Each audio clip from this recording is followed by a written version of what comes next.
इस वक्त INDI alliance Narendra Modi के खिलाफ हर हथकंडा चला रहा है, हर बात में साजिश का एंगल घुसेड़ देता है, हर बात में राजनीति ले आता है, हर बात में लोगों को उकसाना इंडी गठबंधन की आप सोची समझी रणनीति कह सकते हैं।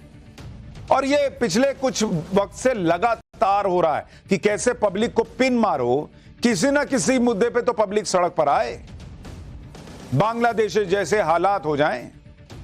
क्योंकि आप देखिए, आज वक्फ बिल को लेकर भयंकर विरोध किया इंडी गठबंधन ने, कह दिया कि मुसलमानों के खिलाफ साजिश हो रही है। इसी तरह से बांग्लादेश के हालात दिखाकर भारत में लोगों को उकसाने वाले बयान दिए जा रहे हैं। कल सलमान खुर्शीद ने जो बात कही थी, उससे एक कदम आगे बढ़कर मणिशंकर अय्यर ने बोल दिया कि बांग्लादेश जैसे हालात भारत में भी हैं।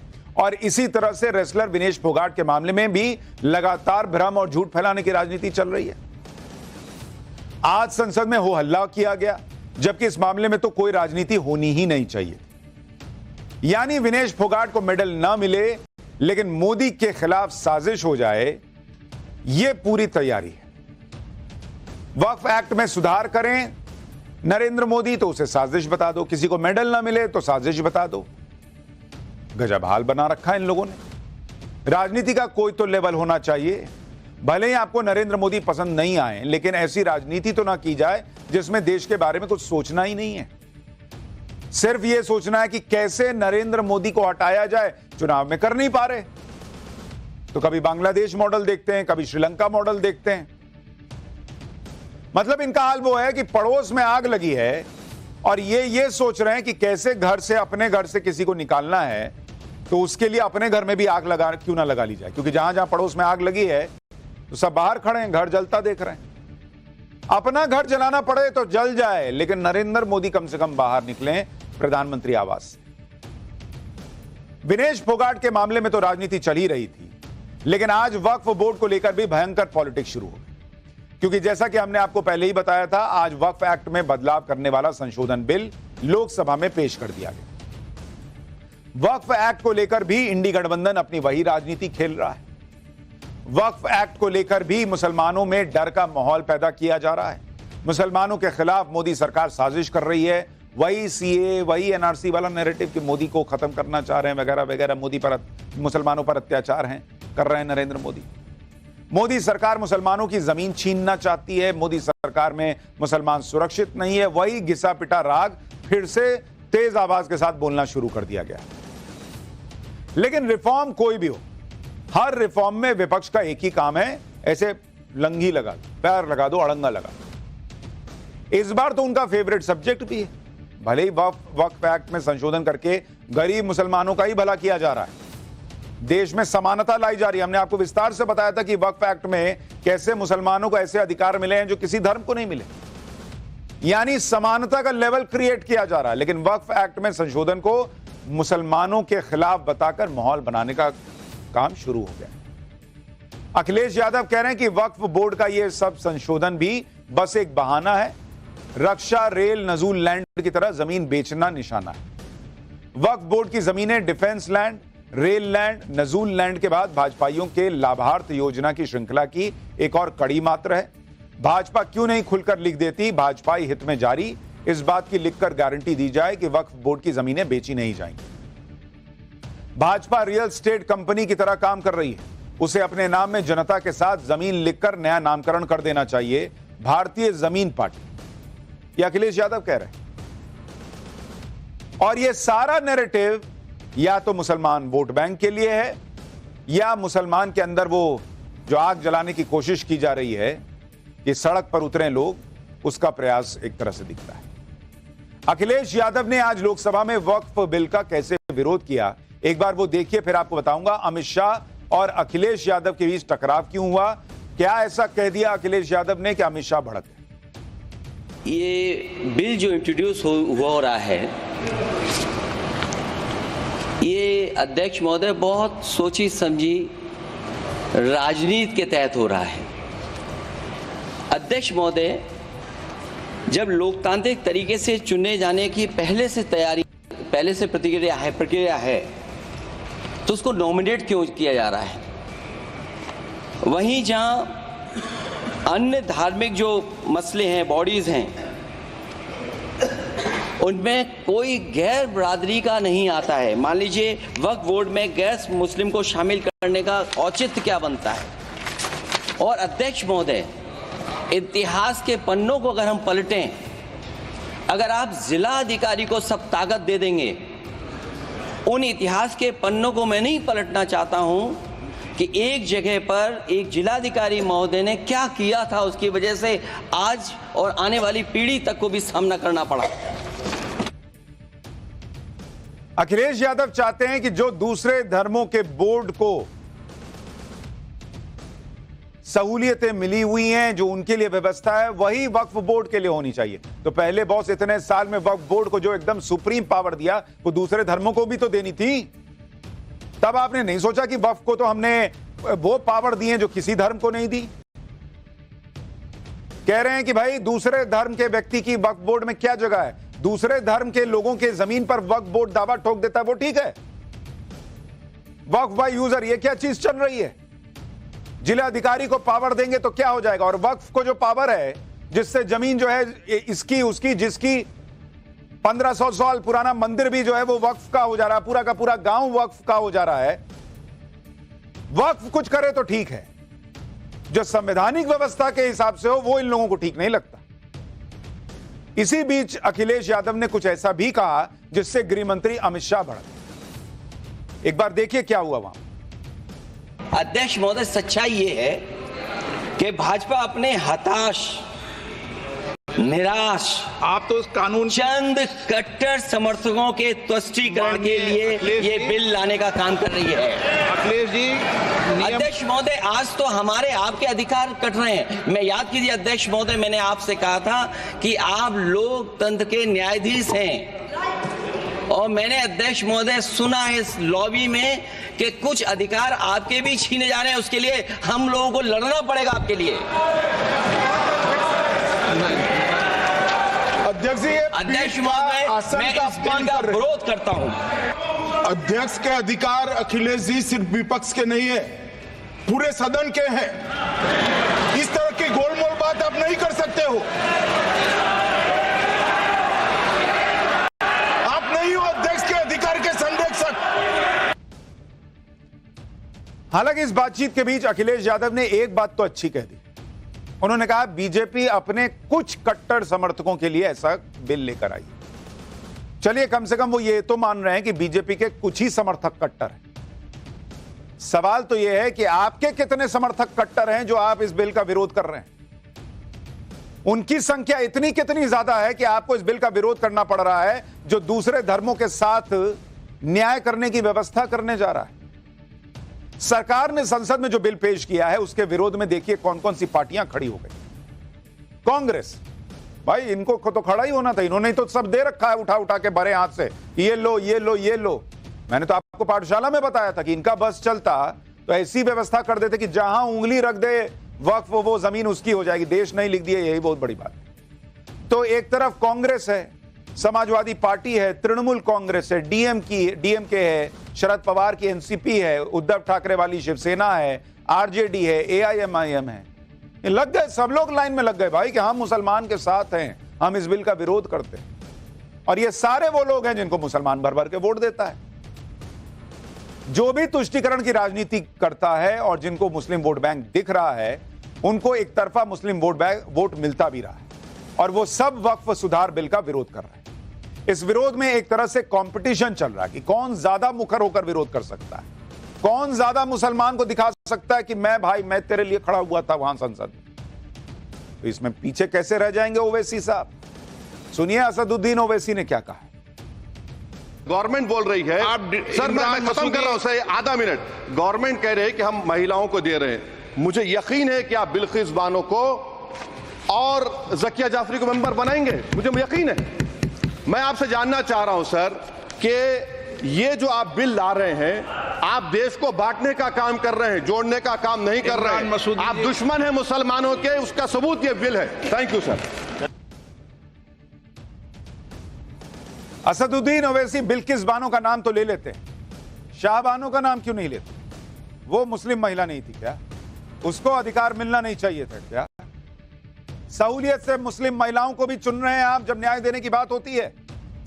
जब मुस्लिम महिला कहे मुझे ट्रिपल तलाक नहीं चाहिए, एक तलाक तलाक तलाक बोल के तलाक नहीं चाहिए, तब मुस्लिम महिला नहीं दिखती।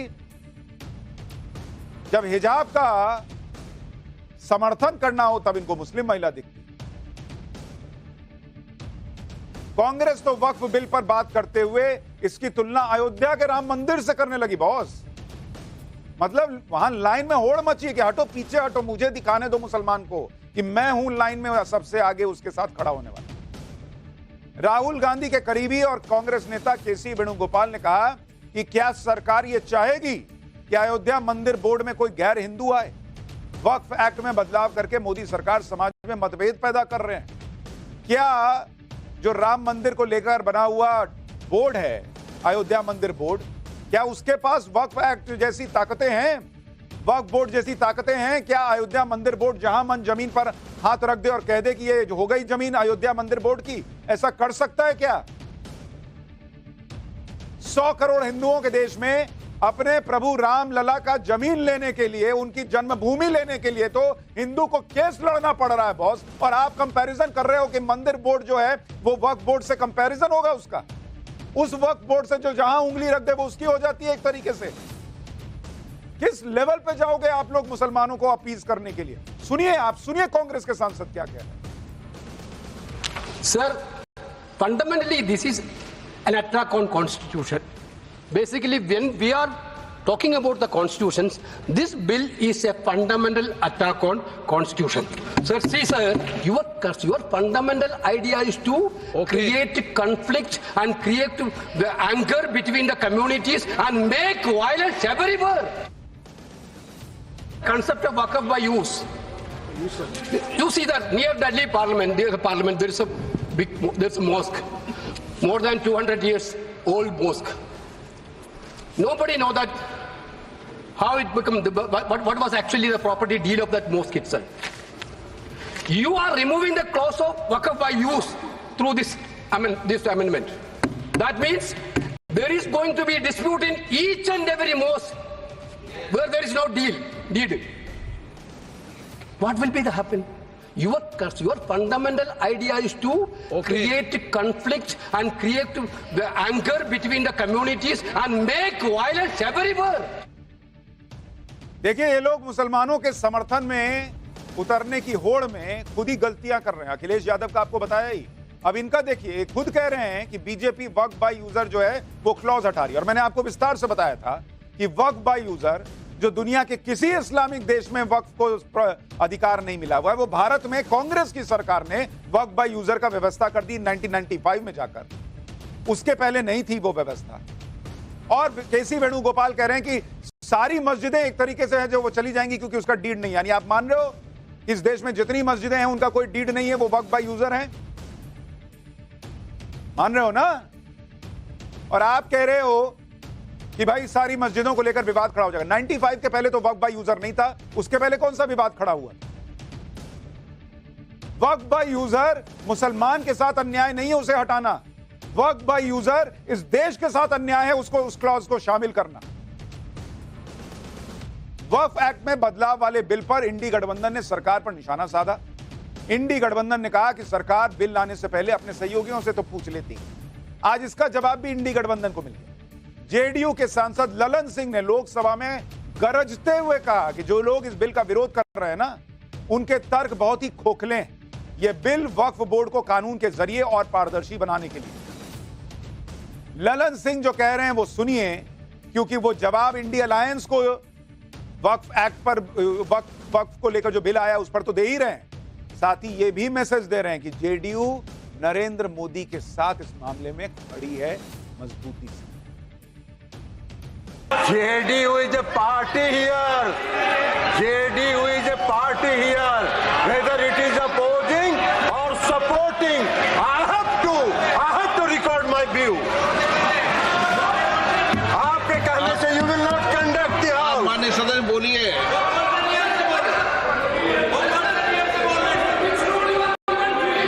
अध्यक्ष महोदय, कई माननीय सदस्यों कई माननीय सदस्यों की बात सुनने से ऐसा लग रहा है जैसे यह जो संशोधन लाया गया वक्फ बोर्ड के कानून में यह मुसलमान विरोधी है। कहां से ये मुसलमान विरोधी है?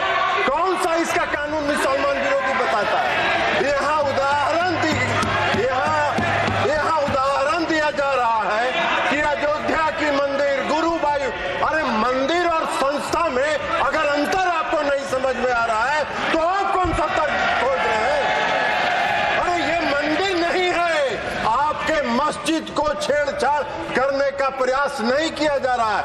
यह एक कानून से बना हुआ संस्था है। उस संस्था को पारदर्शी बनाने के लिए कानून बनाया जा रहा है। वक्फ एक्ट में क्या बदलाव होगा, क्या नहीं होगा, उससे मुसलमानों को कितना फायदा होगा, बिना कुछ जाने विरोध में आरोप लगाने शुरू कर। सरकार ने जो बिल संसद में पेश किया है वो मुसलमानों की भलाई के लिए। उससे वक्फ बोर्ड में ट्रांसपेरेंसी आएगी, लोगों की जिम्मेदारी तय। आप देखिए कि बिल में क्या क्या है। एक तो वक्फ परिषद में केंद्रीय मंत्री, 3 सांसद, मुस्लिम संगठनों के 3 नुमाइंदे, मुस्लिम कानून के 3 जानकार, सुप्रीम कोर्ट या हाई कोर्ट के 2 पूर्व जज, 1 प्रसिद्ध वकील, नेशनल लेवल पर मशहूर 4 हस्तियां, केंद्र सरकार के अतिरिक्त या संयुक्त सचिव। और सबसे बड़ी बात कि इनमें कम से कम 2 महिलाओं का होना जरूरी है। यानी वक्फ एक्ट में बदलाव के बाद मुस्लिम महिलाओं की भागीदारी बढ़ेगी, मुस्लिम महिलाओं का इंपावरमेंट होगा। यही बात है कि अल्पसंख्यक मामलों के मंत्री किरण रिजिजू ने कहा कि इस बिल से किसी का हक छीनने की बात तो छोड़ दीजिए, जिनको हक नहीं मिला उन्हें तो हक दिया जा रहा है। सुनिए केंद्रीय मंत्री। इसमें हमने जो ब्रॉड बेस किया है, किसी का हक छीनना तो बात छोड़ दीजिए, जिनको हक नहीं मिला है उनको हक देने के लिए ये बिल लाया गया है। इसमें महिलाओं के लिए, बच्चों के लिए और मुसलमान समाज में जो पिछड़े हैं, जिसको आज तक कभी मौका नहीं मिला, जिसको दबा के रखा हुआ है, उनको जगह देने के लिए ये बिल लाया गया है। वक्फ बोर्ड की मनमानी ताकत जो है उसे अब कंट्रोल किया जा रहा है। बोर्ड में चुनिंदा लोगों का दखल है, इस चीज को खत्म किया जा रहा है। बोर्ड के कामकाज में कोई पारदर्शिता ही नहीं थी। क्यों ना हो बॉस? सिर्फ इसलिए कि मुसलमान का वोट लेना है इसलिए तुमको जो करना है करो। तुम एक काम करो, तुम यूसीसी में मत आओ, एक काम करो तुम एनआरसी का विरोध कर दो, एक काम करो तुम सीए से तुम्हारा कोई लेना देना नहीं है लेकिन तुम फिर भी विरोध करो, हम तुम्हारे साथ दे देंगे। एक काम करो, तुमको जिधर मन करे उधर हाथ रख दो, बोल दो ये हमने जमीन वक्फ कर दी, ये हम पावर तुमको देते। चल क्या रहा है बॉस? हिंदू, सिख, ईसाई, जैन, बुद्ध, पारसी और दूसरे धर्म क्या वो बेवकूफ बैठे हुए हैं?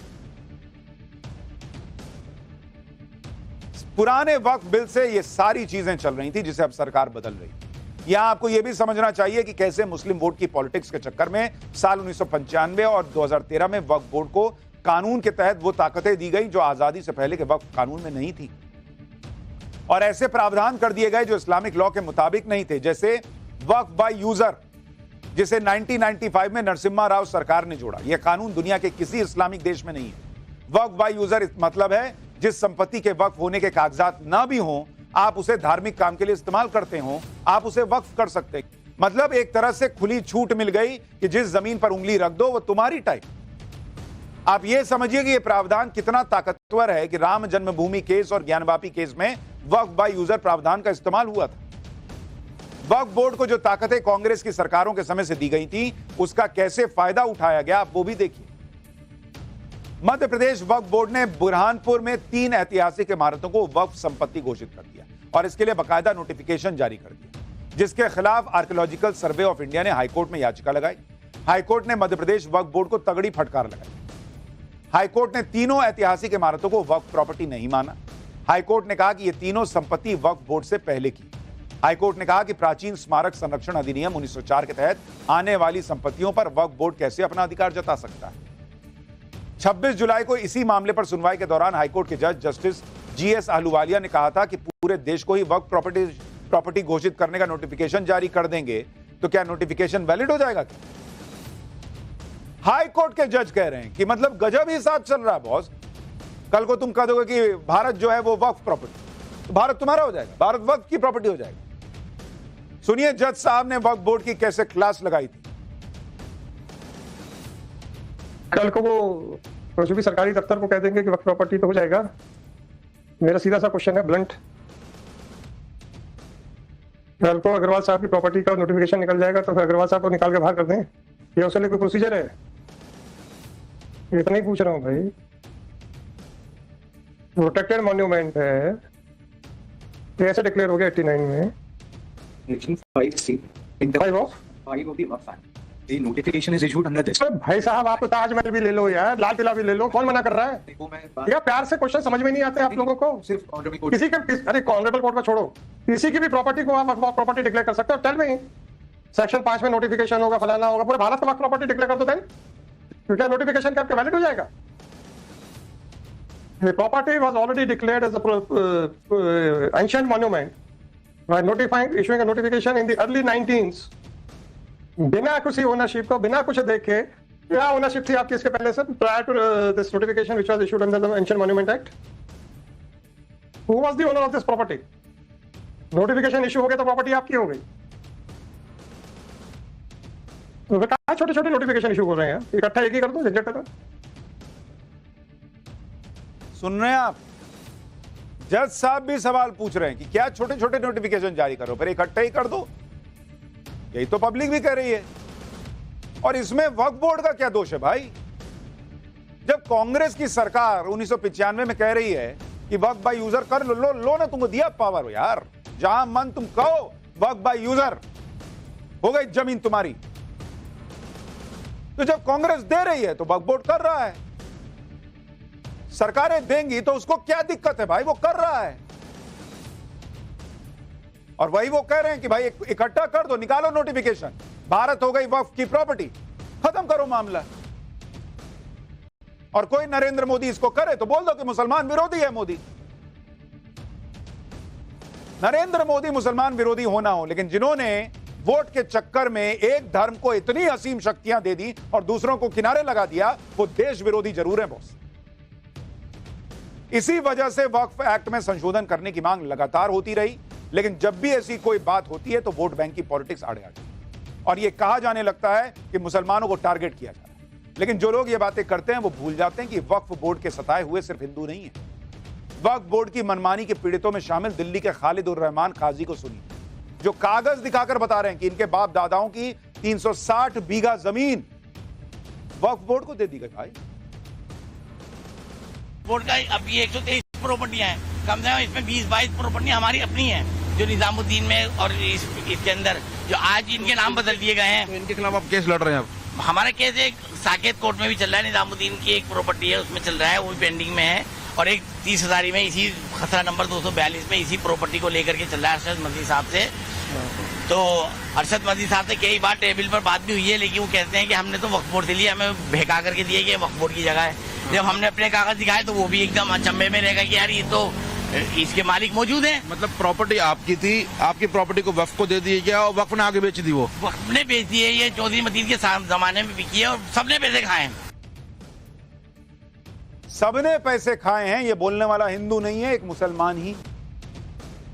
वक्फ बोर्ड में संशोधन का पूरा विपक्ष विरोध कर रहा है, लेकिन अब सरकार को एक मुस्लिम संगठन ऑल इंडिया सूफी सज्जादा नशीन काउंसिल से वक्फ बोर्ड में किए जाने वाले सुधारों पर समर्थन मिला। AISSC ने प्रेस कॉन्फ्रेंस करके बताया कि हमारा संगठन सरकार की तरफ से लाए जाने वाले वक्फ एक्ट में सुधारों का समर्थन करता है। AISSC चेयरमैन सैयद नसीरुद्दीन चिश्ती ने कहा कि ये सुधार बहुत समय से पेंडिंग थे। अभी जो वक्फ एक्ट चल रहा है वो कारगर नहीं है, उसमें दरगाहों का जिक्र तक नहीं है। वक्फ बोर्ड तानाशाही तरीके से काम करते हैं और उनमें कोई पारदर्शिता नहीं। हमें पूरी आशा है कि सरकार जो बदलाव लाएगी वो सभी के फायदे का होगा। यानी आप ये देखिए कि वक्फ में सुधार की मांग पहले भी हुई है और अब सरकार उसमें बदलाव करती रही, लेकिन इंडी गठबंधन इन सुधारों का भी विरोध कर रहा है। इसमें भी हिंदू मुसलमान किया जा रहा है। और मैंने आपको बार बार कहा कि नरेंद्र मोदी हिंदू मुसलमान कर रहे हैं नहीं कर रहे हैं, ये सवाल नहीं है। सवाल यह है कि इंडी अलायंस सिर्फ इतने सालों से सिर्फ मुसलमान मुसलमान क्यों कर रहा है। दूसरी तरफ इंडी गठबंधन ये कोशिश भी कर रहा है कि कैसे देश में लोगों को डराया जाए ताकि पब्लिक डर के मारे, दूसरी वजहों से, गुस्से में, डर में, किसी भी वजह से सड़क पर आए और भारत में बांग्लादेश जैसे हालात बने। हमने आपको कल भी बताया था कि देश में सभी को जलता बांग्लादेश दिखाई दे रहा है, लेकिन कांग्रेस के नेताओं को इस आपदा में नरेंद्र मोदी के खिलाफ माहौल बनाने का अवसर दिख रहा है, ताकि वो नरेंद्र मोदी को हटाने का लोकतांत्रिक तरीका तो अपनाकर भी विफल हो रहे हैं, सड़क का रास्ता अपनाया जाए। कल सलमान खुर्शीद ने कहा था कि बांग्लादेश जैसे हालात भारत में हो सकते हैं। आज कांग्रेस के एक और नेता रहे मणिशंकर अय्यर ने इससे आगे बढ़कर बात कह दी कि भारत में तो बांग्लादेश जैसे हालात बन चुके हैं। मणिशंकर अय्यर ने क्यों ऐसी बात कही है, एक बार वो सुनिए, फिर आगे की बात बता। ये जो बेरोजगारी है वो बहुत बढ़ चुका है आर्थिक विकास के बावजूद। मतलब वहाँ की परिस्थिति और हमारी परिस्थिति में काफ़ी एक कंपैरिजन कर सकते हो। हम ये भी कह सकते हैं कि जैसा कि शक पैदा हुआ लोगों के मन में बांग्लादेश में कि ये फ्री एंड फेयर इलेक्शन है क्या, वैसे ही शक यहाँ भी आने लगे हैं। वहाँ तो उभर गए हैं, लेकिन यहाँ भी वो शुरू हो गए हैं। तो जो सबक हमें सीखनी है वो ये है कि विकसित भारत बनाना एक चीज़ है, लेकिन वो आज़ाद भारत होगी क्या? मणिशंकर अय्यर अपने ही बातों में कुछ ऐसी बातें कह रहे हैं जो कांग्रेस के ही नैरेटिव को फेल करती है। कांग्रेस का नैरेटिव है कि नरेंद्र मोदी ने इस देश की अर्थव्यवस्था को डुबा दिया, लेकिन मणिशंकर अय्यर कह रहे हैं कि आर्थिक विकास के बावजूद देश में अगर बेरोजगारी है तो उसको लेकर नाराजगी हो। मतलब मान रहे हैं कि आर्थिक विकास तो हुआ है। विकसित भारत के बावजूद क्या आजादी है, यानी मान रहे हैं कि विकसित भारत तो हुआ है।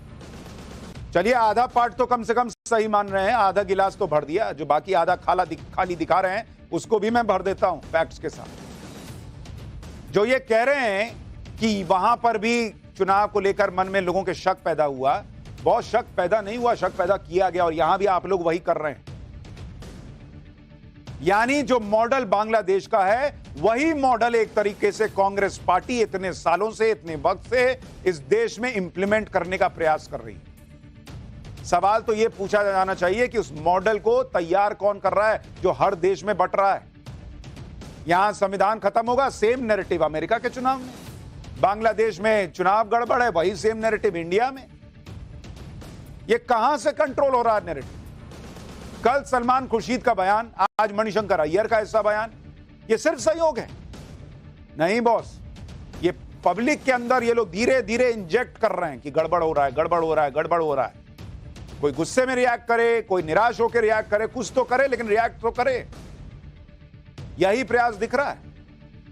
क्योंकि मणिशंकर अय्यर के बारे में ये याद रखिए, ये वही मणिशंकर अय्यर हैं जो कह चुके हैं कि पाकिस्तान को इज्जत दी जाए क्योंकि उनके पास एटम बॉम्ब है। ये वही मणिशंकर अय्यर हैं जो 1962 में भारत पर चीन के हमले को कथित हमला कह चुके हैं और फिर माफी मांगी। ये वही मणिशंकर अय्यर हैं जो पाकिस्तान जाकर ये कहते हैं कि मुद्दों को सुलझाना है तो मोदी सरकार हटाओ। अब मणिशंकर अय्यर जैसे नेता जब ये कह रहे हैं कि बांग्लादेश जैसे हालात भारत में हैं क्योंकि भारत में चुनावों पर शक हो रहा है, तो उन्हें इस बात का भी जवाब देना चाहिए कि अगर चुनावों पर शक है तो क्यों इंडी गठबंधन चुनाव नतीजों को अपनी जीत बता रहा है और मोदी की हार बता रहा है? अगर शक है तो बोलोगे हम भी नहीं जीते हैं। अगर चुनावों में गड़बड़ी हुई तो कैसे कांग्रेस अपनी 99 सीटों के आने पर मस्ती में झूम रही है, राहुल गांधी को गजब का नेता बता रही है? लेकिन लोगों के अंदर शक पैदा करना है, लोगों को उकसाना है, जिससे भारत में भी वही सब हो जो दूसरे देशों में हो रहा है। क्या ये लोग यही नैरेटिव पे काम कर रहे हैं? हर संस्था पर सवाल उठा देना, हर संस्था पर संदेह पैदा करना और हर बात में राजनीति घुसेड़ देना, यही सब इंडी गठबंधन कर रहा है। जैसे आप विनेश फोगाट के मामले में देखिए, पूरा देश एक साथ है और इंडी अलायंस और उनके चिंदी मीडिया या उनके जो मीडिया है समर्थक, उसका अलग नैरेटिव चल रहा है। सरकार ने कोई कसर नहीं छोड़ी विनेश फोगाट के लिए अपील करने से लेकर उनको कंपटीशन के लिए तैयार करने तक। सब मानते हैं कि विनेश मेडल के हकदार हैं, फिर भी ये विनेश के मामले में राजनीति कर रहे हैं। आज राज्यसभा में मुद्दा उठाकर इंडी गठबंधन ने बॉयकॉट कर दिया। इसमें चेयरमैन तक पर सवाल उठा दिए कि वो तो नेता विपक्ष को बोलने नहीं दे रहे हैं, जबकि राज्यसभा चेयरमैन ने साफ कहा कि इस मामले में क्यों राजनीति करनी जब पूरा देश एक पेज पर है, जब पूरा देश अपनी बेटी के साथ खड़ा है। लेकिन नरेंद्र मोदी के खिलाफ सियासी स्कोरिंग करनी है और अपने नंबर बढ़ाने हैं, पब्लिक के अंदर गुस्सा भरना है। भाई भरना है, बोलते जाओ, एक ही चीज बोलते जाओ 10 लोग कहेंगे कि यह गलत बोल रहे हैं। 2 तो मानेगा, 3 तो मानेगा, वो 2 जाके 5 को बोलेगा। झूठ ऐसे ही तो फैलता है। विनेश मामले को संसद में उठाकर ऐसा दिखाया जा रहा है कि जैसे विनेश की चिंता सिर्फ इंडी गठबंधन को। इसी में हंगामा हुआ, बायकॉट हुआ। देखिए आज राज्यसभा में क्या हुआ। Yesterday only we raised this issue, Sir. and it is a very important issue, Sir. not only concerned to a particular Sir, what is the individual. point you are making? No, this Fogart You want to discuss it? discuss, Exactly goes to- and who is behind this, and how only 100 Sir, nothing grams. else is going on record. Nothing else is going on record. I will not allow the House to be used as such a platform. Please, sorry. Avail the rules, sorry. Rajya Sabha में विपक्ष के रवैये से सभापति जगदीप धनखड़ नाराज हो। उन्होंने विपक्ष पर सभापति की कुर्सी का अपमान करने का भी आरोप लगाया। उन्होंने ये तक कह दिया कि विपक्ष को लगता है जो व्यक्ति सभापति के चेयर पर बैठा है वो इसके लायक नहीं। जगदीप धनखड़ इतना नाराज हुए कि वो रोज रोज अपमान होने का आरोप लगाते हुए कुछ देर के लिए कुर्सी से उठकर चले गए। सुनिए विपक्ष के रवैये पर सभापति जगदीप धनखड़ ने क्या कहा। जो मैं हाल के दिनों में देख रहा हूं और जिस तरीके से चुनौती शब्दों से, पत्र के द्वारा, अखबार के माध्यम के द्वारा, एक प्रमुख अखबार, नाम नहीं लेना चाहता, कितनी गलत टिप्पणी की है मैंने देखा है। मेरे को यह चुनौती नहीं दी जा रही है, यह चुनौती सभापति के पद को दी जा रही है। और यह चुनौती, प्लीज, यह चुनौती इसलिए दी जा रही है कि जो व्यक्ति इस पद पर बैठा है वो इसके लायक नहीं है, ऐसा ये सोचते हैं। जो आज मैंने देखा है, जिस तरीके का व्यवहार सदस्य ने किया है, शारीरिक रूप से किया है, जिस तरीके का व्यवहार इधर से भी हुआ है, मैं कुछ समय के लिए यहां बैठने में अपने आप को सक्षम नहीं पा रहा हूं। मैं दुखी मन से नमस्कार।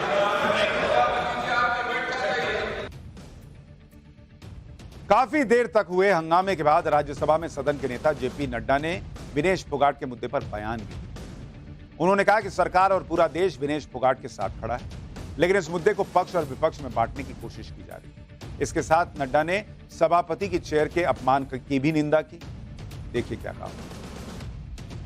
सारा देश इस विनेश के साथ खड़ा है, तो मुझे लगता है, और जो भी प्लेटफॉर्म्स थे और हैं, उन सारे पर रिड्रेसल का प्रयास भारत की सरकार और खेल मंत्रालय और ओलंपिक एसोसिएशन के हमारे नुमाइंदों ने किया है। इस बात का मैं विश्वास दिलाना चाहता हूं। इसलिए भावनाओं पर कंट्रोल करना, भावनाओं को सीमित रखना और अपने विवेक से काम करना, यह इस समय की आवश्यकता है।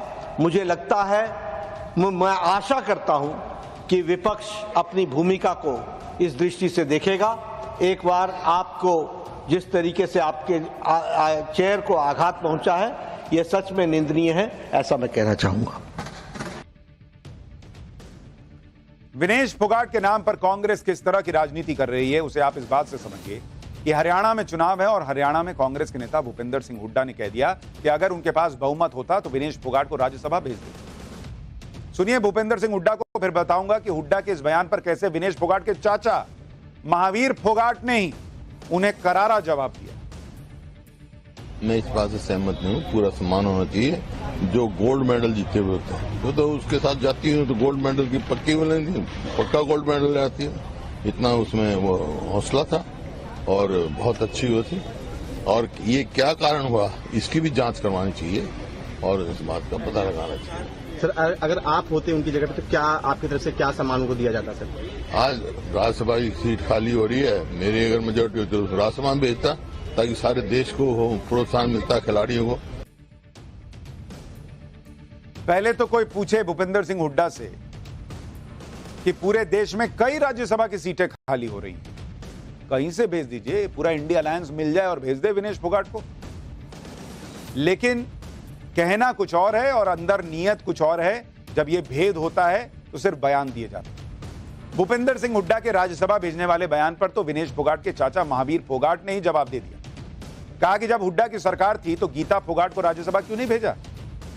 सुनिए कैसे जो एजेंडा वाली पॉलिटिक्स हो रही है उसकी धज्जियां उड़ा दी और उसे पटकनी दे दी महावीर फोगाट। देखिए, जो 2005 में और 2010 में जब कॉमनवेल्थ गेम हुआ था उस टाइम जो है बबीता ने जो सिल्वर मेडल लिया था, गीता ने गोल्ड मेडल लिया था। जो पहली रेसलर थी जो हिंदुस्तान की जिसने जो कॉमनवेल्थ में गोल्ड मेडल लिया। उसके बाद में जो 2024 में 12 में जो पहली महिला रेसलर थी जो गीता जो ने ओलंपिक क्वालिफाई किया रेसलिंग में। जब हुड्डा की सरकार थी, जब उस टाइम जो डीएसपी लगनी थी, जो खेल नीति बनाई थी उसने, तो उस टाइम गीता और बबीता दोनों डीएसपी लगनी थी। लेकिन हुड्डा साहब ने जो भेदभाव करके इनको जो ने गीता को तो इंस्पेक्टर लगाया और बबीता को सब इंस्पेक्टर लगाया। आज जो हुड्डा साहब कहते हैं जो उसमें जो भेजना चाहिए तो वो कोई दूर नहीं। जो हुड्डा सरकार में जो गीता थी जो पहली महिला थी जो कई जो अपने रिकॉर्ड बनाए, तो उस टाइम गीता को क्यों नहीं जो हुड्डा साहब ने जो राज्यसभा में भेजा। इसकी तो पूरी जो सरकार थी। यानी वक्फ एक्ट से लेकर विनेश फोगाट तक के मामले में और दूसरे कई मामलों में साफ साफ दिख रहा है कि इंडिया अलायंस पूरा विपक्ष नरेंद्र मोदी के विरोध के चक्कर में एक अलग लेवल की पॉलिटिक्स कर रहा है, जो लेवल गिरता चला जा रहा है। झूठ और भ्रम की पॉलिटिक्स के जरिए लोगों की भावनाओं को भड़काने का प्रयास हो रहा है, उनमें पिन मारने का प्रयास हो रहा है। और यह बात सिर्फ नरेंद्र मोदी को कुर्सी से हटाने की नहीं है, सिर्फ उस तक सीमित नहीं है। यह खतरा देश के लिए कि हम देश में कैसी पॉलिटिक्स को आगे बढ़ा रहे हैं।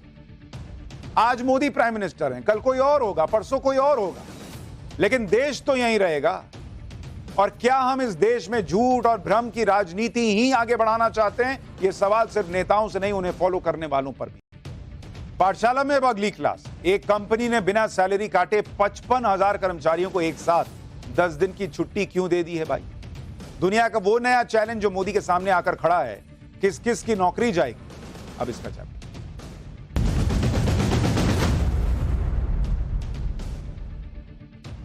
प्रधानमंत्री नरेंद्र मोदी ये अच्छी तरह जानते हैं कि वो कुछ भी कर लें, विपक्ष को उनके हर सुधार में साजिश ही दिखेगी। और वो ये भी जानते हैं कि इंडी गठबंधन वक्फ कानून के नाम पर भी मुसलमानों को भड़काएगा, दुनिया भर में नरेंद्र मोदी की मुस्लिम विरोधी वाली छवि को प्रोजेक्ट करेगा, प्रोपोगेट करेगा। नरेंद्र मोदी का सेक्युलर क्रेडिट स्कोर कम किया जाएगा, लेकिन नरेंद्र मोदी इन सब की परवाह नहीं करते। उनका हिसाब क्लियर है, वो रिफॉर्म, परफॉर्म और ट्रांसफॉर्म से पीछे नहीं हटेंगे, फिर चाहे सामने कितनी बड़ी चुनौती क्यों ना खड़ी।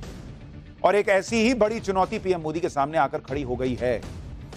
दरअसल देश की एक बड़ी डायमंड कंपनी में अचानक अपने सारे वर्कर्स को छुट्टी पर भेजने का फैसला किया गया, और 1-2 दिन की नहीं बल्कि 10 दिन की छुट्टी दे दी।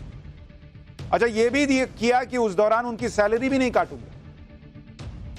ऐसी छुट्टी तो सब मांगेंगे भाई, हमको भी दे दो, सैलरी नहीं कटनी है, 10 दिन छुट्टी मिल रही है, और क्या चाहिए।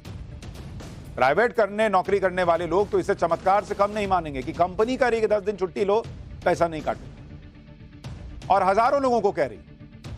लेकिन इस खबर में नरेंद्र मोदी के लिए एक बड़ा चैलेंज छिपा है। पूरी खबर क्या है और कैसे ये नरेंद्र मोदी के लिए चैलेंज है, ये सब आज आपको बताऊंगा। पहले आप ये समझ लीजिए कि हम उस दौर में जी रहे हैं जहां महंगाई की वजह से सरकारें गिरना आम बात हो गई, आर्थिक संकट पर तख्ता पलट हो जा रहे हैं, मंदी की आहट से बड़े बड़े देशों की हवा टाइट हो गई है, दुनिया के ज्यादातर देश लो ग्रोथ और हाई इन्फ्लेशन से जूझ रहे हैं, और इन तमाम ग्लोबल चुनौतियों के बावजूद भारत की विकास की ट्रेन बुलेट ट्रेन की रफ्तार से दौड़ रही है। लेकिन इंडी गठबंधन को यह बात समझ नहीं आती कि ग्लोबल लेवल पर चुनौती कितनी बड़ी है, संकट कितना बड़ा है। इंडी गठबंधन को बस यही मॉल बनाना है कि नरेंद्र मोदी ने सब कुछ महंगा कर दिया, पेट्रोल डीजल महंगा है, टैक्स ज्यादा है, जीएसटी ज्यादा है। जब कोई पलटकर इंडी गठबंधन के नेताओं से पूछ ले कि आपके पास कीमतों को कंट्रोल करने का क्या फॉर्मूला है, तो कह देंगे कि जातिगत जनगणना करा लो, सारी कृपा इसी वजह से रुकी है। इस वक्त भारत की विकास दर दुनिया में सबसे तेजी से बढ़ रही है, लेकिन इंडी गठबंधन को लग रहा है ये कौन सी बड़ी बात है। जबकि आप देखिए वैश्विक लेवल पर चुनौती इतनी बड़ी है कि अमेरिका और जर्मनी जैसे ताकतवर देशों में मंदी की आहट आ चुकी है, और इसके असर से भारत का बचना भी मुश्किल दिख रहा है। यही पीएम मोदी की सबसे बड़ी चुनौती है हालांकि नरेंद्र मोदी ने ऐसी कई चुनौतियां टाली हैं और क्या वो ऐसा इस बार भी कर पाएंगे, ये बताने से पहले आपको पहले वो खबर बता दूं जिसकी वजह से आज ये चर्चा करनी पड़ रही है। पीएम मोदी के सामने कैसी बड़ी चुनौती है उसकी बात करूं उससे पहले सूरत की मशहूर डायमंड इंडस्ट्री की बात करता हूं, जहां एक कंपनी ने अचानक अपने कर्मचारियों को 10 दिन की छुट्टी पर दी। कंपनी का नाम किरण जेम्स है, जो नेचुरल पॉलिश डायमंड का उत्पादन करने वाली दुनिया की सबसे बड़ी कंपनियों में शामिल है। कंपनी ने 17 से 27 अगस्त तक एक साथ 50,000 से ज्यादा कर्मचारियों को छुट्टी दे दी। कंपनी ने कहा कि वो इस छुट्टी के लिए सैलरी से पैसे भी नहीं काटेगी। कर्मचारियों को छुट्टी पर भेजने के पीछे कंपनी ने जो वजह बताई वो सबसे इंपॉर्टेंट है। दरअसल इंटरनेशनल मार्केट में आई मंदी की वजह से डायमंड कंपनी को अपने कर्मचारियों को छुट्टी पर भेजना पड़ा। लेकिन आप कहेंगे छुट्टी पर भेजा तो पैसा क्यों नहीं काटा? देखिए, कंपनी का कहना है कि मार्केट में पॉलिश डायमंड की डिमांड कम हो गई। प्रोडक्शन को कंट्रोल करने के लिए कंपनी ने कर्मचारियों को छुट्टी पर भेजा है। कंपनी प्रोडक्शन को कंट्रोल करके डायमंड की डिमांड और कीमत दोनों को बढ़ाना चाहती है, जिससे पूरी डायमंड इंडस्ट्री को फायदा मिले। 17,000 करोड़ की टर्नओवर वाली कंपनी को पहली बार ऐसा स्टेप उठाना पड़ रहा है। दुनिया में सोचिए क्या हालात बन रहे हैं।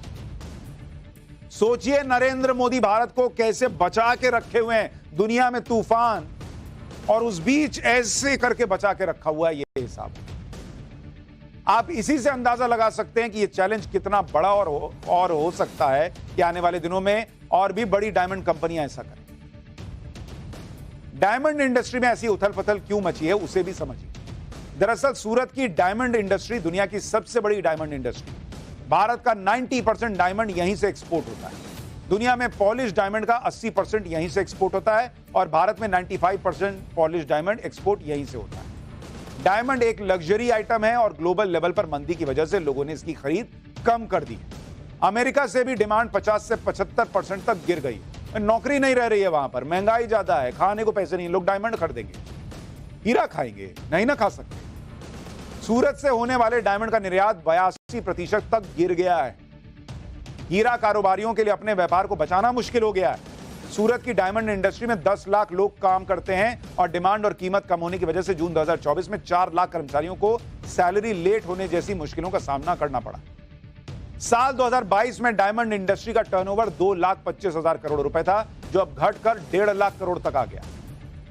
इंडियन डायमंड इंस्टीट्यूट के चेयरमैन क्या बता रहे हैं सुनिए, फिर आपको बताता हूं कि डायमंड की चमक फीकी होने के पीछे की वजहें और क्या हैं और इसका भारत पर क्या इंपैक्ट पड़ेगा। भारत की कटेड डायमंड इंडस्ट्री विदेश के बाजार पे आधारित है। लास्ट 2 साल से भारत की कटेड इंडस्ट्री पे मंदी का माहौल है। इसके पीछे का रीजन है रशिया और यूक्रेन का युद्ध, अमेरिका के अंदर आर्थिक मंदी और कोरोना के बाद चाइना का जो इकोनॉमिकल रिफॉर्म होना चाहिए वो नहीं हो पाया। आज की डेट के अंदर ये 2 कंट्री के माध्यम से भारत के कट एंड पॉलिश इंडस्ट्री का 75% जो कट किया हुआ माल ये 2 कंट्री के अंदर हम एक्सपोर्ट करते हैं। डायमंड इंडस्ट्री से जुड़े जानकार बता रहे हैं कि पिछले 2 साल से हीरा कारोबारियों का 50% माल ही बिक रहा है, 50% स्टॉक में बचा हुआ। और यह सब इसलिए हो रहा है क्योंकि ग्लोबल लेवल पर बहुत उथल पुथल मची हुई है। कभी कोरोना, कभी युद्ध, कभी मंदी, इस वजह से दुनिया हिली हुई। और डायमंड इंडस्ट्री इससे कैसे प्रभावित हुई है वो आपको उदाहरण देकर बताता हूं। रूस दुनिया में रफ डायमंड्स का सबसे बड़ा उत्पादक है। दुनिया के 30% रफ डायमंड की सप्लाई रूस की खनन कंपनी अल्रोसा करती है। भारत का 60% रफ डायमंड रूस की कंपनी से आता है। सूरत में इन कच्चे हीरो यानी रफ डायमंड को तराश कर पॉलिश किया जाता है। लेकिन अमेरिका और बाकी यूरोपीय देशों ने रूस के खिलाफ आर्थिक प्रतिबंध लगा दिए। अमेरिका नहीं चाहता कि उसकी कंपनियां या उसके लोग रूस का हीरा खरीदें और रूस को मजबूत करें। इनकी लड़ाई में भारत के हीरा कारोबारी फंस गए, क्योंकि अगर कच्चा हीरा रूस से भारत आता भी है तो उसे तैयार करके किसे बेचा जाए यह भी समस्या है, क्योंकि अमेरिका पॉलिश हीरों की बिक्री का एक बड़ा बाजार है। हीरों की बिक्री कम होने का युद्ध सिर्फ एक फैक्टर है, ऐसे कई फैक्टर्स हैं जो असर डालते हैं। रूस यूक्रेन युद्ध के उदाहरण से अंदाजा लगा सकते हैं कि कुछ फैक्टर्स ऐसे होते हैं जिस पर किसी का बस नहीं चलता। अब अगर रूस और अमेरिका आपस में भिड़ रहे हैं तो उसमें नरेंद्र मोदी क्या करेंगे भाई? बहुत ज्यादा होगा तो वो अमेरिका और G7 देशों से आर्थिक प्रतिबंध हटाने की अपील कर सकते हैं और यह काम तो भारत पहले से ही कर चुका है। दूसरी बात, अगर हालात बहुत ज्यादा बिगड़े तो डायमंड इंडस्ट्री को बचाने के लिए इंडी गठबंधन सरकार पर दबाव बनाएगा कि डायमंड इंडस्ट्री को आर्थिक पैकेज दिया जाए। हो सकता है भविष्य में ऐसे हालात बन जाएं, लेकिन तब यह भी सोचना चाहिए कि किसी भी सरकार को आर्थिक पैकेज देने के लिए भी फंड होना चाहिए। लेकिन इंडी गठबंधन तो यह चाहता है कि सरकार जीरो टैक्स कर दे, जीरो जीएसटी कर दे, लेकिन फिर देश चलेगा कैसे, इसका जवाब वो देंगे नहीं। आप ये भी देखिए कि ग्लोबल लेवल पर इतने चैलेंजेस हैं कि दुनिया का सबसे ताकतवर देश अमेरिका अपनी अर्थव्यवस्था को संभाल नहीं पा रहा। अमेरिका में बेरोजगारी दर पिछले 3 साल में सबसे ज्यादा 4.3% पे पहुंच गई। पिछले 1 साल में अमेरिका में बेरोजगारी दर 1% बढ़ गई। अमेरिका में बढ़ती बेरोजगारी मंदी का एक बहुत बड़ा साइन माना जाता है। एक्सपर्ट्स के मुताबिक 2025 में अमेरिका में मंदी आने के पूरे आसार हैं। ग्लोबल फाइनेंशियल कंपनी गोल्डमैन सैक्स ने भी अमेरिका में मंदी आने के आसार को 15% से बढ़ाकर 25% कर दिया है। यह दुनिया का हाल हो रखा है बॉस। और हमारे यहां लोग जो है, नेता जो है, वो चिंगारी मार रहे हैं कि अरे भारत अच्छा कर रहा है, आर्थिक व्यवस्था जो है वो बेहतर है, लेकिन बेरोजगारी है। अमेरिका की आबादी और भारत की आबादी को कंपेयर कीजिए और सोचिए उसके बावजूद सरकार कैसे जो है वो स्वरोजगार की योजनाओं के लिए लोन दे दे के लोगों को कैसे उनको रोजगार मिले, इसकी व्यवस्था कर रहे हैं। फिर भी यहां पर पिन मारो का हिसाब चल रहा है। अच्छा, बात सिर्फ अमेरिका की नहीं है, बल्कि पूरी दुनिया पर मंदी का खतरा बहुत ज्यादा बढ़ गया। UNCTAD यानी यूएन ट्रेड एंड डेवलपमेंट के मुताबिक 2024 में दुनिया की आर्थिक विकास दर सिर्फ 2.6% रही। और ग्लोबल मानक के अनुसार अगर दुनिया की आर्थिक विकास दर 2.5% से कम या उसके आसपास रहती है तो दुनिया के ज्यादातर इलाकों में मंदी आना तय होता है। ब्लूमबर्ग की रिपोर्ट के मुताबिक आने वाले कुछ सालों में अमेरिका ही नहीं, यूके, न्यूजीलैंड, फिलीपींस, चीन जैसे देशों पर मंदी का बहुत बड़ा खतरा बना रहेगा। लेकिन भारत के लिए राहत की बात यह है कि इसी रिपोर्ट में कहा गया है कि भारत पर मंदी का खतरा लगभग ना के बराबर है। इस रिपोर्ट में यह भी दावा किया गया है कि यूरोप में मंदी आने की 55% आशंका है। मतलब जैसे घर में नहीं होता है कि आप घर में एकदम सॉलिड बैठे हुए हैं और बाहर तूफान आता है तो अपने को पता नहीं चलता, अपने को तो लगता है मौसम अच्छा हुआ है। जो गरीब हो रहा होता है, जिसका घर बर्बाद होता है, जिसका आशियाना उजड़ता है, उसको पता चलता है। तो दुनिया में यही तूफान आया हुआ है। चूंकि इंडिया को नरेंद्र मोदी ने ऐसा एकदम सॉलिड घर बना के रखा है, हमको महसूस नहीं हो रहा है कि दुनिया में क्या हालात है और हम कितनी बेहतर स्थिति। अगर दुनिया की बड़ी बड़ी संस्था ये मान रही है कि भारत में मंदी का असर ना के बराबर होगा, तो इसका क्रेडिट नरेंद्र मोदी को ही जाता है। आप देखिए, आरबीआई ने रेपो रेट में कोई बदलाव नहीं करने का फैसला किया। यह 9वां मौका है जब आरबीआई की मॉनेटरी पॉलिसी कमेटी ने रेपो रेट को 6.5% पर बना के रखा। रेपो रेट को समान बनाए रखने का मतलब है कि आपके लोन की किस्त में कोई बदलाव नहीं होगा। आरबीआई ने विकास दर को बनाए रखने के लिए, महंगाई को काबू में करने के लिए, कीमतों को स्थिर रखने के लिए सख्त फैसले लिए। आरबीआई के मुताबिक 2024-25 में जीडीपी ग्रोथ रेट 7.2% रहने का अनुमान है। आरबीआई के मुताबिक भारत का विदेशी मुद्रा भंडार $675 अरब के रिकॉर्ड स्तर पर पहुंच गया। यह है नरेंद्र मोदी के आने के बाद का नया भारत। दुनिया तबाह हो रही है और भारत चमचमा रहा है। पाठशाला में बात आसमानी आफत, बाढ़ बारिश का वो कहर जो रेस्क्यू ऑपरेशन खत्म ही नहीं होने दे।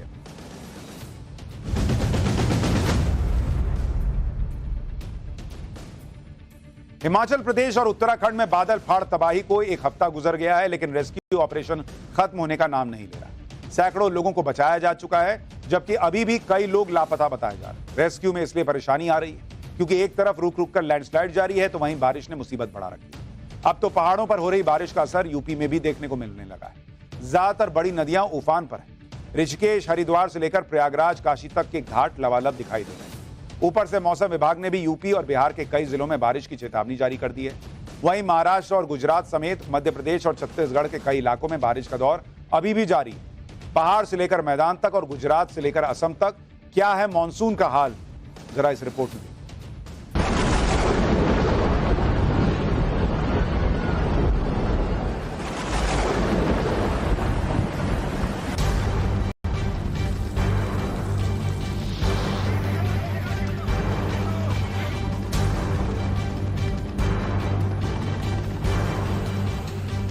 जुलाई को केदारनाथ में आई बादल फाड़ आपदा के बाद सेना ने मोर्चा संभाल रखा है। बीच रास्तों में फंसे लोगों को सुरक्षित स्थानों तक पहुंचाया गया है, तो केदार घाटी में फंसे 20 लोगों को एयरलिफ्ट किया गया। भारत माता की जय, जय बाबा केदार की हर हर महादेव। केदारनाथ में मौसम और हालात दोनों खराब हैं। अभी भी यहाँ करीब 50 लोग फंसे हुए हैं जिन्हें निकालने की जद्दोजहद जारी है। रेस्क्यू में परेशानी क्यों हो रही है वो इन तस्वीरों से समझ लीजिए। सोनप्रयाग गौरीकुंड के बीच लगातार लैंडस्लाइड हो रहा है। यही केदारनाथ जाने वाला मार्ग भी है जहां कभी भी बड़े बड़े बोल्डर इसी तरह बरसने लगते हैं। ये आप देख पा रहे होंगे अभी सोनप्रयाग में ये बीच वाला स्लाइड पूरा ही आ रहा है ऊपर से, बहुत ही तगड़ा आ रहा है अभी। और जो हमारा सबसे टॉप वाला रोड था वो भी निकल चुका है। जो हम सबसे ऊपर वाले रोड से आते थे जिधर लोग भटक रहे थे उस साइड से भी निकल चुका है। आप देख पा रहे होंगे ये देखो, मैं जूम करके दिखा रहा हूँ आपको। हालात चाहे जैसे हों, ना तो केदारनाथ धाम पहुंचने वाले भक्तों के कदम थक रहे हैं और न ही रेस्क्यू ऑपरेशन में ढिलाई बढ़ती जा रही है। Very good. बद्रीनाथ धाम में रास्ता भटकने के बाद तेज बारिश और नाले के बीच 5 साधु फंस गए। घटना की खबर मिलते ही एसडीआरएफ की टीम दुर्गम और पहाड़ियों के बीच करीब 3 किलोमीटर पैदल चलकर उस जगह पर पहुंची जहां साधु फंसे हुए थे। पानी का बहाव काफी तेज था, ऐसे में रेस्क्यू करना आसान नहीं था। कुछ जवान अपनी जान जोखिम में डालकर साधुओं तक पहुंचे। फिर एक एक करके रस्सी के सहारे सभी साधुओं को सुरक्षित बाहर निकाल लिया गया। हालांकि यहाँ साधुओं ने भी हिम्मत दिखाई, लेकिन हिमाचल के रामपुर में लोगों की किस्मत साधुओं जितनी अच्छी नहीं थी। कल रात एक बार फिर बादल फटने के बाद लोगों पर आफत टूट पड़ी। बताया जा रहा है कि समेज इलाके में आए सैलाब में 45 लोग बह गए। 13 लोगों के शव बरामद कर लिए गए हैं, जबकि लापता लोगों की तलाश की जा रही है। पहाड़ों पर हो रही बारिश का असर मैदानी इलाकों में भी दिखना शुरू हो गया है। मैदान पर पहुंचने से पहले गंगा का रौद्र रूप देख लीजिए। ऋषिकेश के घाट लबालब भरे हुए हैं, जिसके बाद प्रशासन ने घाटों के करीब जाने पर रोक लगा दी है। वाराणसी में भी गंगा नदी खतरे के निशान से सिर्फ 2 मीटर नीचे बह रही है।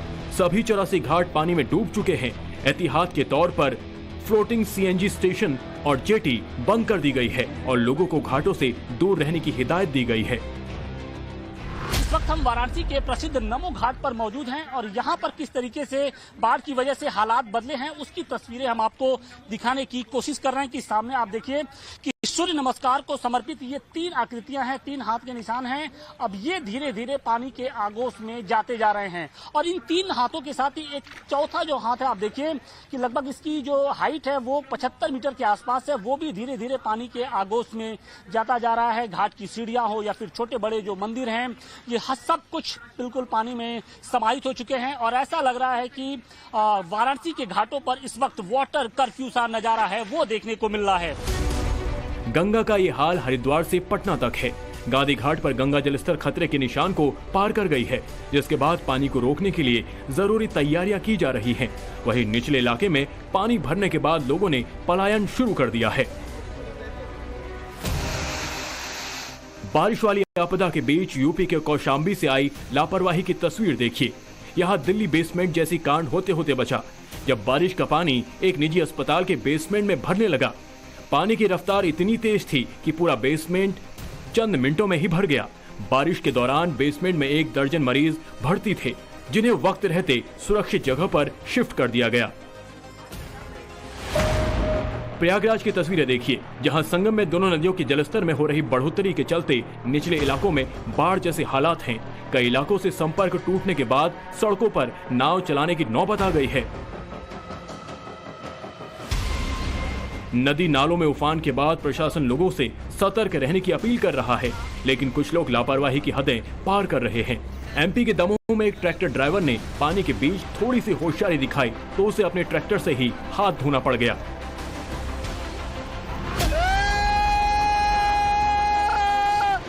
आंध्र प्रदेश के नागार्जुन डैम की हैरान करने वाली तस्वीरें सामने आई हैं, जहां लेबर शिफ्ट चेंज के दौरान बड़ा हादसा हो गया। रिटेनिंग दीवार के ढहने से पंप हाउस जलमग्न हो गया। गनीमत रही कि इस दौरान किसी की जान नहीं गई। घटना 1 अगस्त की बताई जा रही है। आरोप है कि अधिकारियों ने इसे दबा लिया, लेकिन घटना का वीडियो वायरल होने से मामला खुल गया। ब्यूरो रिपोर्ट, टाइम्स नाउ, नव भारत।